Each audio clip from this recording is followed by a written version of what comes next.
ஆண்டவர் இயேசு கிறிஸ்துவில் என் பிரியமானவர்களே, உம்முடைய அரசு வருக என்று ஜெபிக்குமாறு நம் ஆண்டவர் நமக்கு கற்றுக் கொடுத்தார்.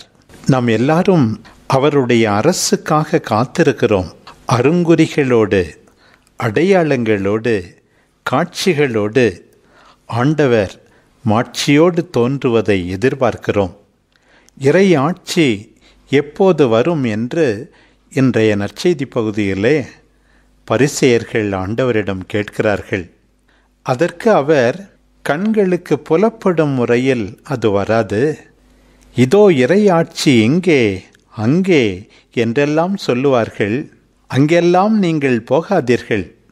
இன்றைக்கும் கூட உலக முடிவை பற்றி எத்தனையோ புரளிகள், கட்டுக்கதைகள், அச்சுறுத்தல்கள், அடுத்த ஆண்டு முடிய போகிறது, இன்னும் 1 மாதத்தில் முடிய போகிறது என்றெல்லாம் எதிர்காலத்தை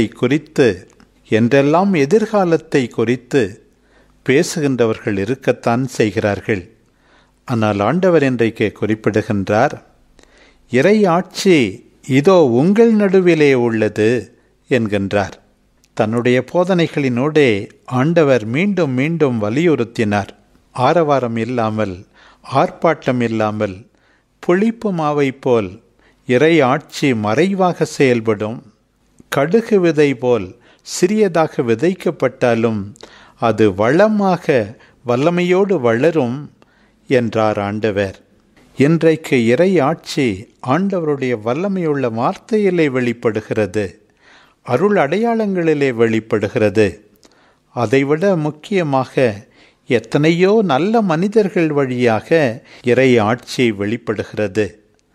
ஆண்டவர் நமக்கு கூறுகின்றார், தொடர்ச்சியாக கவனத்தோடு ஆண்டவருடைய ஒளி, அவருடைய அன்பு சாதாரண மனிதர்களில், நிகழ்வுகளில் வெளிப்படுவதை நீங்கள் காண வேண்டும் என்கின்றார். ஆண்டவர் இயேசு இந்த உலகத்தில் வாழ்ந்தபோது ஒரு சாதாரண மனிதனாகத்தான் நடமாடினார். ஆனால் ஆண்டவரின் வல்லமையாக அவர் விளங்கினார். இன்றைக்கும் கூட இறை ஆட்சி எத்தனையோ மனிதர்களின் நற்செயல்கள் வழியாக வெளிப்படுகிறது. புலம்பெயர்ந்தோர் கொரோனா கொள்ளை காலத்தில் வேதனையில் வாடிய போது உணவு கொடுத்து காப்பாற்றினார்களே, அங்கே இறை ஆட்சி பிறந்தது. தன் சகோதரன் காலையை இழந்துவிட்ட போது அவனுடைய குடும்பத்துக்கு சுமை தாங்கியாக இருந்து அந்த குடும்பத்தையும் தன் குடும்பமாக காப்பாற்றிய சகோதரன் இருக்கின்றானே, அங்கே இறை ஆட்சி பிறக்கின்றது. புறக்கணிக்கப்பட்ட, ஒதுக்கப்பட்ட நோயாளர்களை அரவணைத்து அடைக்கலம் கொடுக்கின்றார்களே சில மனிதர்கள், அவர்கள் வழியாக இறை ஆட்சி பிறக்கின்றது. எலியா அன்றைக்கு நிலநடுக்கத்தில், புயற்காற்றில், நெருப்பில் கடவுளை காணவில்லை, மெல்லிய தென்றல் காற்றில் ஆண்டவரை கண்டார்.